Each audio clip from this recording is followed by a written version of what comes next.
महाराष्ट्र की सरकार गिरेगी या बचेगी, इसका फैसला ना उद्धव करेंगे ना फडणवीस करेंगे, इसका फैसला करेंगे एकनाथ। और कौन है एकनाथ शिंदे? कोई इन्हें फडणवीस का करीबी बताता है तो कोई इन्हें ठाणे का सबसे पावरफुल शिवसैनिक बताता है, तो कोई इन्हें बताता है बाल ठाकरे का सबसे भरोसेमंद शिष्य। ऐसा क्या हुआ कि बाल ठाकरे के सबसे प्रिय चेले ने कर दिया उद्धव ठाकरे के साथ खेला? महाराष्ट्र की महाविकास आघाड़ी सरकार संकट में है। पुराने शिवसैनिक एकनाथ शिंदे अपने साथ 35 विधायकों को लेकर कोप भवन में कैद हो गए हैं। खबर है कि शिवसेना का ये पुराना वफादार नाराज है। हालांकि शिवसेना अपने इस पुराने वफादार नेता को मनाने के लिए अपने 2 दूतों को गुजरात भेज चुकी है, लेकिन राजनीति में शून्य से शिखर के सफर पर निकले एकनाथ शिंदे मान जाएंगे, कहना मुश्किल है। अपने राजनीतिक गुरु आनंद दिघे की तरह सख्त तेवर रखने वाले शिंदे के बारे में कहा जाता है कि वो महाराष्ट्र की राजनीति में लंबी दौड़ के घोड़े हैं, इसलिए उन्हें रेस से बाहर रखना संभव नहीं। लेकिन उनके इसी मिजाज को महाविकास आघाड़ी के नेता नहीं समझ पाए, जिसका नतीजा सामने है। उनकी नाराजगी से महाराष्ट्र में उद्धव सरकार के गिरने का खतरा बढ़ गया है। अगर शिवसेना एकनाथ शिंदे को मनाने में कामयाब नहीं हो पाई तो महाराष्ट्र में महाविकास आघाड़ी की सरकार का गिरना तय है। लेकिन सवाल है कि शिवसेना और हिंदुत्व को धर्म मानने वाले एकनाथ शिंदे आखिर अचानक बागी क्यों हो गए? ऐसा क्या हो गया जिसके चलते 2.5 साल सरकार में रहने के बाद उन्हें शिवसेना से परेशानी हो गई? पहली वजह, सीएम पद नहीं मिलने से नाराजगी। दूसरी वजह, पार्टी में अहमियत कम होती गई। तीसरी वजह, मंत्रालय में दखलंदाजी से परेशान। चौथी वजह, गठबंधन में आपसी समन्वय की कमी। विकास कार्यों के लिए फंड नहीं। अहम मंत्रालय पर एनसीपी का कब्जा। सूत्रों से मिल रही खबरों की माने तो शिवसेना में ठाकरे परिवार के बाद सबसे ताकतवर एकनाथ शिंदे पहले सीएम बनना चाहते थे, लेकिन उद्धव ठाकरे का नाम सामने आने के बाद उन्होंने अपने कदम पीछे लिए। लेकिन जब गठबंधन की सरकार में शामिल कांग्रेस और एनसीपी ने सारे अहम मंत्रालय अपने हाथ में ले लिए, तब भी एकनाथ शिंदे नाराज हुए थे। लेकिन जब पार्टी के अंदर ही लगातार उनकी उपेक्षा होने लगी, क्षेत्र में विकास के लिए फंड पर रोक लगा दी गई और उनके मंत्रालय में दूसरों का दखल बढ़ने लगा, तो उनकी नाराजगी बर्दाश्त से बाहर हो गई। कैसे पड़ी दरार की नींव? राज्यसभा विधान परिषद चुनाव, क्रॉस वोटिंग बनी वजह। हालांकि बताया जा रहा है कि उद्धव सरकार पर मंडरा रहे इस संकट की स्क्रिप्ट 10 दिन पहले उसी रोज से लिखी जानी शुरू हो गई थी, जिस रोज वहां राज्यसभा चुनाव था और जिसमें क्रॉस वोटिंग की वजह से बीजेपी को जरूरत से 1 सीट ज्यादा मिली थी। लेकिन जब विधान परिषद के चुनाव में एक बार फिर क्रॉस वोटिंग हुई और कथित रूप से शिवसेना विधायकों की वोटिंग से बीजेपी को एक बार फिर फायदा मिला, तब उद्धव ठाकरे ने एकनाथ शिंदे को इस बारे में फटकार लगाई। बताया जाता है कि इसके बाद से ही एकनाथ शिंदे नाराज हो गए और शिवसेना के कई विधायकों समेत उनका संपर्क पार्टी से टूट गया, जबकि इससे पहले भी एकनाथ शिंदे इस बात को लेकर अपनी नाराजगी जता चुके थे कि गठबंधन की तीनों पार्टियों में किसी तरह का आपसी समन्वय नहीं है।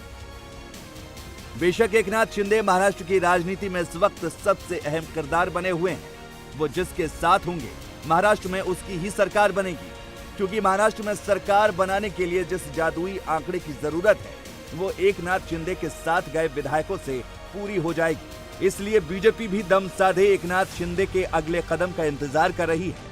हालांकि ये पहली बार नहीं है जब महाराष्ट्र में महाविकास आघाड़ी सरकार को गिराने की कोशिश हुई हो।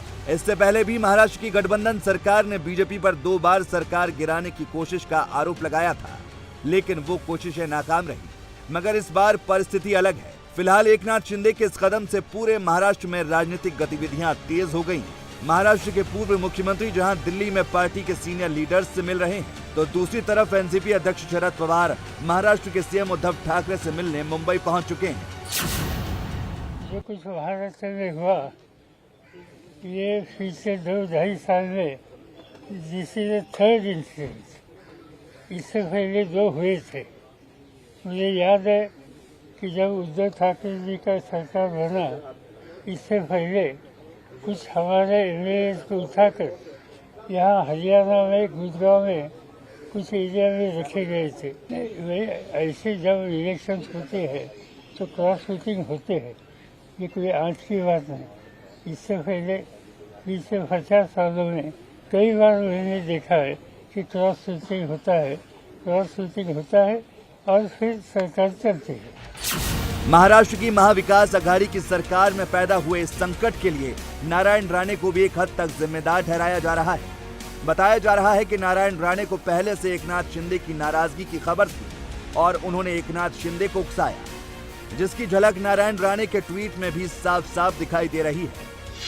शाबाश एकनाथ जी, आपने सही समय पर सही निर्णय लिया, वरना आपकी हालत भी आनंद दिघे जैसी हो जाती। नारायण राणे यही नहीं रुके, उन्होंने इस ट्वीट के कुछ देर बाद महाराष्ट्र के पूर्व मुख्यमंत्री देवेंद्र फडणवीस को अगली पारी के लिए बधाई तक दे डाली। आदरणीय देवेंद्र फडणवीस जी, आपको और आपके साथियों को सरकार की नाक काटकर विधान परिषद के 5 विधायकों की जीत पर बधाई और अगली यात्रा के लिए शुभकामनाएं।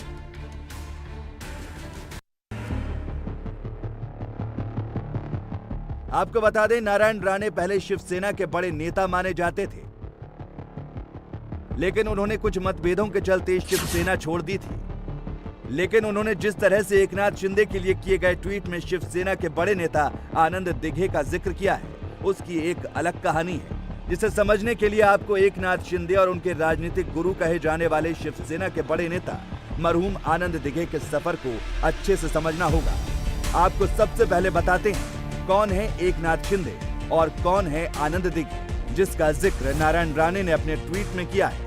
कौन है एकनाथ शिंदे? शिवसेना के विधायक हैं एकनाथ शिंदे। महाराष्ट्र की मौजूदा सरकार में नगर विकास मंत्री हैं। फडणवीस सरकार में भी मंत्री रह चुके हैं। सतारा के रहने वाले हैं एकनाथ शिंदे। 9 फरवरी 1964 को सतारा में जन्म हुआ।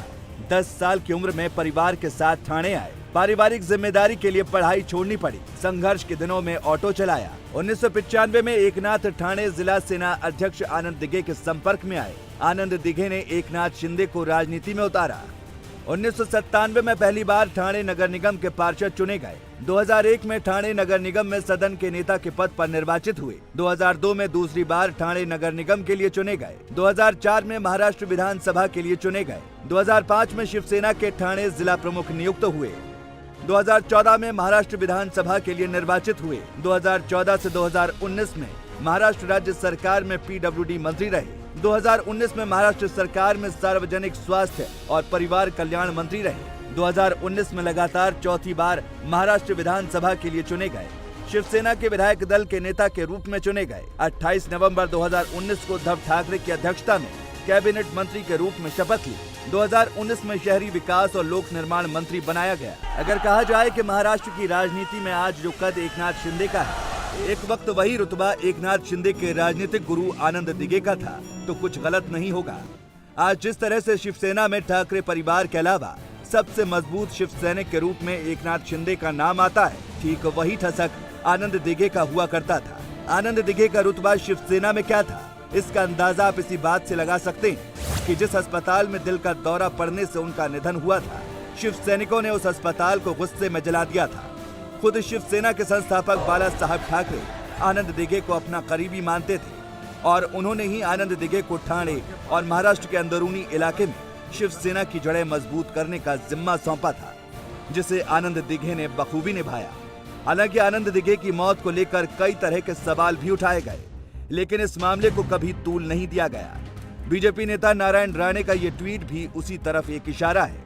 बहरहाल आज की राजनीति में एकनाथ शिंदे की अपने राजनीतिक गुरु आनंद दिघे से तुलना के मायने क्या है, इस बारे में तो नहीं कहा जा सकता, लेकिन महाराष्ट्र में गहराए मौजूदा राजनीतिक संकट को देखते हुए कुछ भी कहना जल्दबाजी होगी कि एकनाथ शिंदे का अगला कदम क्या होगा, क्योंकि एक तरफ तो उनकी नाराजगी जग जाहिर हो चुकी है, तो दूसरी तरफ उन्होंने गुजरात के होटल से ट्वीट करके मौजूदा कंफ्यूजन को और बढ़ा दिया है।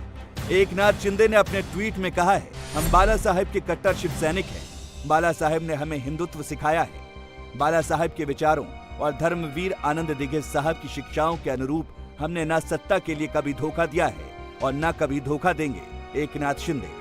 फिलहाल महाराष्ट्र की राजनीति में ऊंट किस करवट बैठेगा और किसकी राजनीति की भैंस पानी में डूबेगी, कहना मुश्किल है। इंडिया टीवी हर वक्त हर जगह डाउनलोड करने के लिए सर्च करें India TV news Google play store या ऐप स्टोर पर।